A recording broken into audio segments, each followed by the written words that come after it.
Hello everyone, welcome back. तो आज हमारा है lecture 5 sexual reproduction in flowering plants का। तो आज हम पढ़ेंगे फॉर्मेशन ऑफ पॉलन ग्रेन, जिसे हम कहते हैं माइक्रोस्पोरोजेनेसिस।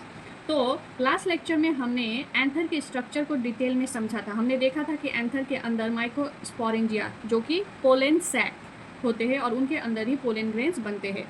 आज हम एक बहुत इंपॉर्टेंट क्वेश्चन का आंसर जानेंगे, वो है कि पोलन ग्रेन कैसे बनते हैं।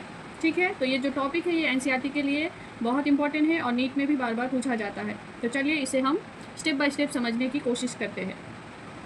पहले आता है हमारा, देखिए हम एक चीज़ को, एक नाम है पीएमसी यानी कि माइक्रोस्पोर मदर सेल, उसे पीएमसी, ठीक है, वो है क्या, पोलन मदर सेल।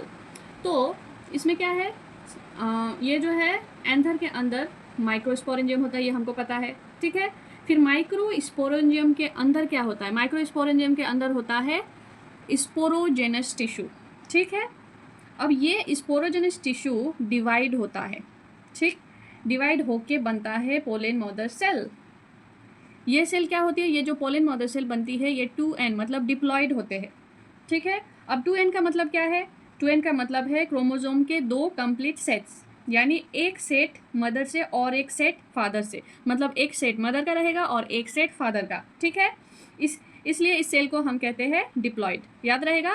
ओके, तो यहाँ पे देखो, यहाँ पे लिखा है मियोसिस, रिडक्शन, डिवीजन, मतलब मियोसिस होना, रिडक्शन मतलब क्रोमोसोम नंबर जो है वो रिड्यूस होंगे। तो देखिए मियोसिस क्या है, एक स्पेशल सेल डिवीजन है। इसका मेन काम होता है क्रोमोसोम नंबर को क्या करना, हाफ करना। अगर मियोसिस ना हो तो हर जनरेशन में क्रोमोसोम नंबर क्या होगा, डबल होता रहेगा। तो अगर डबल होगा तो प्रॉब्लम होगी, तो उसी प्रॉब्लम को अवॉइड करने के लिए क्या होता है, मियोसिस होता है। ठीक है, अब एक 2n सेल मियोसिस के बाद 4 सेल्स बनाती है। क्या हुआ, एक 2n सेल यानी कि एक डिप्लॉयड सेल जो है मियोसिस के बाद क्या बनाती है, 4 सेल्स बनाती है, जो कि हर सेल हैप्लॉइड होती है, मतलब हर सेल हैप्लॉइड बन जाती है। ठीक है, यानी क्रोमोसोम का सिर्फ एक सेट। समझ में आया।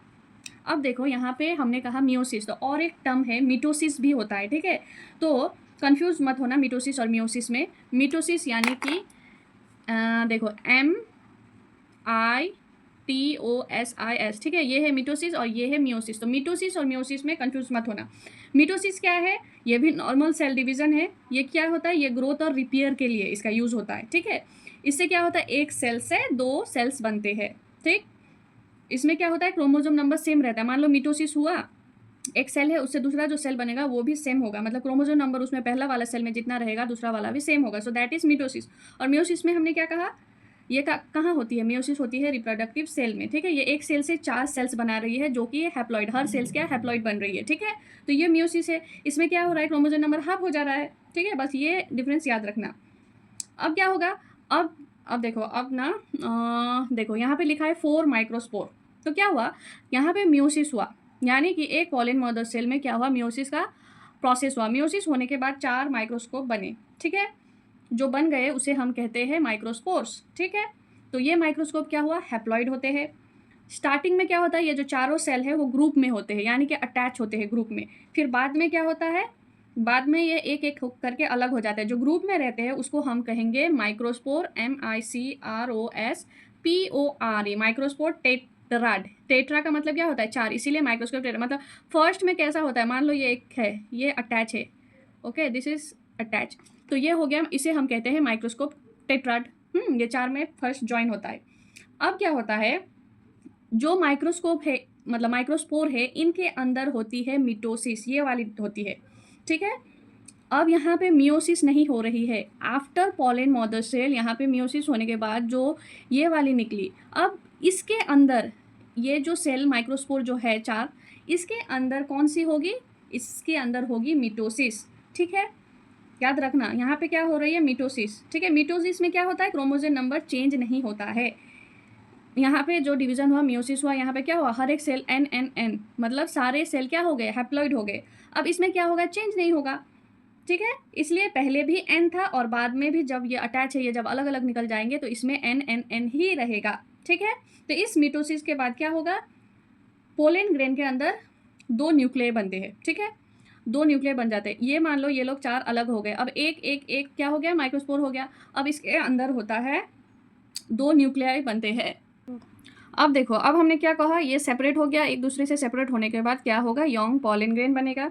ठीक है, अब इसके अंदर दो इंपॉर्टेंट न्यूक्लियाई होते हैं। यंग पॉलन ग्रेन जो बनते हैं इसके अंदर होगा दो न्यूक्लियाई। ठीक है, अब इसका नाम फ्यूचर में पॉलन ट्यूब की, मतलब इसका काम जो होता है क्या हुआ, फ्यूचर में पॉलन ट्यूब की ग्रोथ को कंट्रोल करना। पॉलन ट्यूब मतलब इसको वेजिटेटिव न्यूक्लियस भी कहा जाता है। ठीक है, तो इसका काम क्या है, वेजिटेटिव न्यूक्लियस को मतलब उसके ग्रोथ को कंट्रोल करना। ओके, और एक होता है जेनरेटिव न्यूक्लियस। जेनरेटिव न्यूक्लियस क्या होता है, ये फ्यूचर में डिवाइड होता है होकर दो मेल गैमेट्स बनाएगा। फिर ये मेल गैमेट्स क्या करेगा, फर्टिलाइजेशन में पार्टिसिपेट करेगा, तो दोनों न्यूक्लियाई क्या होंगे, हैप्लॉइड। Okay, done. अब उसके बाद आता है मैच्योर पॉलन ग्रेन। अब मैच्योर पॉलन ग्रेन में क्या होता है, देखो पॉलन ग्रेन मैच्योर हो चुका है, इसके इंपॉर्टेंट पार्ट्स होते हैं। ठीक है, अब मैं वो देखो दूसरा मैं बताती हूँ यहाँ पे। तो देखो, अब यहाँ देखो हमने क्या कहा, डिप्लॉइड मतलब हो गया cell having 2 sets of chromosome, जिनके पास क्रोमोसोम के 2 सेट्स होते हैं। और हैप्लॉइड मतलब जिसके पास cell having 1 sets of chromosome. ठीक है, अब मिटोसिस मियोसिस मैंने पहले कह दिया, मियोसिस का मतलब क्या करता है, वो सेल डिवीजन होके क्या करता है, रिड्यूस करता है हाफ। और मिटोसिस में क्या होता है, जो रहता है वही रहता है, सेम रहता है, कुछ नहीं होता है। तो जैसा कि हमने एक्सप्लेन किया, देखो यहाँ पे मदर सेल क्या है, डिप्लॉइड है। उसके बाद यहाँ पे मियोसिस की प्रोसेस हुई, यहाँ से क्या हुआ, 4 हैप्लॉइड माइक्रोस्पोर जनरेट हुए जो कि अटैच थे। अब क्या हुआ, अब यहाँ पे अलग अलग ये रिड्यूस मतलब निकल गए। ओके, हमने कहा ना कि वो पहले 4 जॉइन होता है फिर अलग अलग निकल जाते हैं। तो ये सब क्या है, पॉलन ग्रेन है। हर पॉलन ग्रेन में क्या है, एन क्रोमोजोम क्या है, N, which means 1 set of chromosome. ठीक है, उसके बाद होता है मिटोसिस का। अब मिटोसिस हुआ, यहाँ पे हमने कहा क्या है, ये वेजिटेटिव वो न्यूक्लियाई होता है और एक होता है जेनरेटिव न्यूक्लियाई। ठीक है, ये सब हमने कह दिया। अब देखो ये है एक मैच्योर, क्या है, मैच्योर पॉलन ग्रेन। तो यहाँ पे क्या है, वेजिटेटिव न्यूक्लियस जिसे ट्यूब न्यूक्लियस भी कहा जाता है, और एक है जनरेटिव न्यूक्लियस। और यहाँ पे एक छोटा सा गैप रहता है, उसे हम कहते हैं जर्म पोर। ठीक है, और बाहर वाला ये जो रहता है, इसका जो आउटर लेयर है वो बहुत ही हार्ड होता है, इसे हम कहते हैं एक्सिन।